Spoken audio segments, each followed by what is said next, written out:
waaw salaamaaleykum mbokki téléspectateur ak internet yi nga xam ne yéen a saxoo di topp li nga xam ne mooy seen chaîne leader bu Kër Massar Info tey nag dañu amoon mbégte def déplacement dem fi nga xamante ne moom mooy commune Tivaouane Diacksao fekk fa ñi nga xam ne ñoom ñooy waa Team Dione ma taxaw ak ki nga xamante ne moom mooy CNG Dione tey ñoom lañ dalaloon fi nga xam ne moom mooy si émission sportive bi ngeen xam ne moom ngeen saxoo di seetaan fii ñu waroon nag ñëw waxtaan ak ñoom si li nga xam ne moom mooy wàccaayu 3e édition Open international bi ñu bàyyi leen ñu nuyoo. ñu ngi lay fay ginnaaw bi ñu nuyoo di sant yàlla bu baax a baax di julli ci yonent bi donc travail boobu buñ ci wax metti woon na mais yomb na li tax mu yomb mooy kii waral bis bi mooy Maguette donc dafa nekkoon koo xam ni suma nawle la suma xarit la ñu bokkoon benn club. mu organiser compétition Max Solution donc ci xarañteefam ci li mu liggéey ci taekwondo bu demee bay organiser compétition dafa war a nekk day nekk compétition bu am niveau bu nit di war a préparer parce que ci melokaanam bi muy xeex moo taxit bu organiser compétition war nga ko préparer d'une manière boo xam ni comme moom ni mu daan préparer compétition donc rawatina ñu nekk club boo xam ni dañu participer ci ay ligue participer ci compétition fédération yi di ci am benn taxawaay ak benn place bi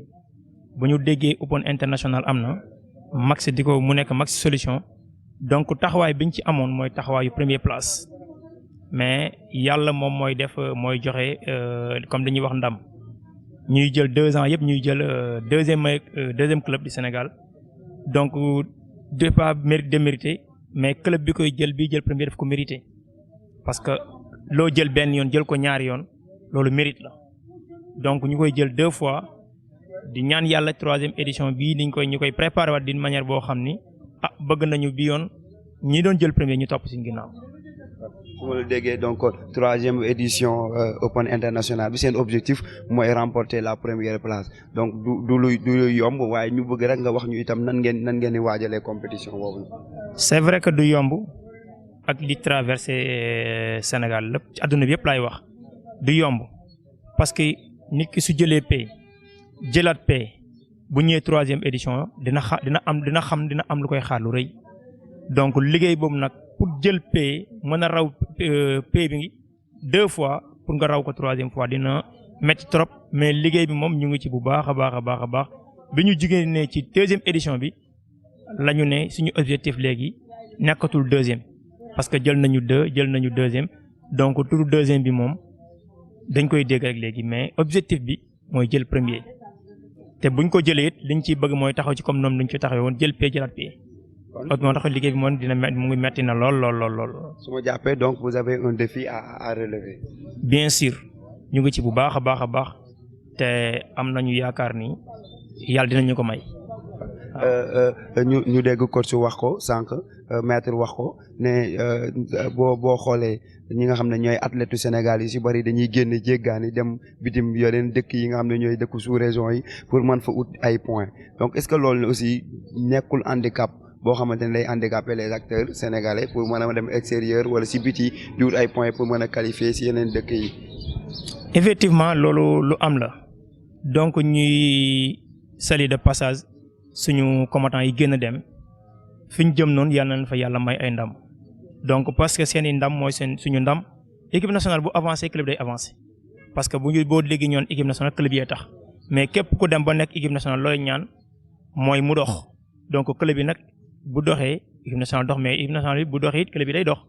donc ñu ngi leen di ñaanal donc fi ñu jëm yàlla defal leen fa ay ndam yu sedd guy mais Max Solution dafa nekk benn opportunité boo xam ni man pour man fédération war nañ ko valoriser waxtaan ceeg Max ba mu nekk compétition ranking parce que gis nañu dayoo bu mu am nit nag da ngay wax li nga gisuñu benn compétition bu nekk fii actuellement Sénégal bu am dayoo boobu ci wàllu organisation ci wàllu trophée ci wàllu maanaam remise donc loolu pour man fédération war na ci liggéey boo xam ni ànd ceeg moom parce que c'est un Sénégalais avant tout mais nekk ci équipe nationale def fi loo xam ne ci taekwondo kenn mënu ko dindi donc su dee ba retourné ñëw di organiser ay compétition internationale pour man war nañ ci war a mën a jàpp dëgëral ko ba lépp loo xam ne ñu ngi koy uti ci biti muy ay points ñu war ko mën a utee ci compétition loolu moom vraiment ñu ngi koy lancer benn message pour fédération bi ñu xool nañu collaborer ak moom liggéey ci ba li ñuy uti ci biti donc ñu koy ut ci moom parce que daan nañu dégg champion d'Afrique peut-être ñun am nañu chance gis ko mais génération bu bees bi ñëw yaakaar naa champion d'Afrique yi passé xam nañ lan mooy taekwondo xam nañ lan mooy génn donc loolu su nekkee am nañ nag club koo xam da koy organiser mu nekk open international vraiment man pour man opportunité la boo xam ne fédération war na ko profiter occasion jàpp ci liggéey ci ak ñoom pour mën a nekk mu nekk compétition boo xam ne ranking lay doon. d'accord yéen a ngi d'accord merci yéen a ngi waajal li nga xam ne mooy 3e édition bi ban appel ngay lancer autorités yi nga xam ne ñoo nekk fii ci Tivaouane sax. donc appel bi may def mooy ñu jàpp ci certes ñu ngi ci doon jàpp ci régime bi fi jógee ñu ngi ci doon jàpp donc régime bi ñëwaat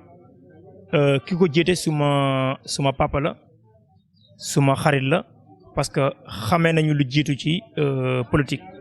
donc mu fi ñëw ñuy ñaan aussi bu ñëwee taxawaay bi ñuy amoon moom taxawaay bu ko raw parce que soxla nañ ko bu baax a baax parce que am nañ ay éléments équipe nationale te soxla nañu appui boo xam ni ñun suñu objectif nekkatul ay championnat Sénégal wala Ligue de Dakar suñu objectif mooy xale yi génn jëli loo xam ni Sénégal moom la ñuy jooy chaque jour muy champion d'Afrique Jeux olympiques pourquoi pas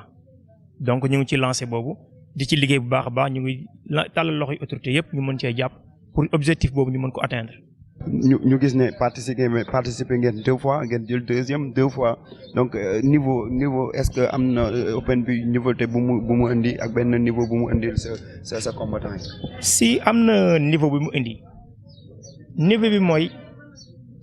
bi ñu di participer première édition bi mu weesoo automatiquement dama gis combattant yëpp seeni wax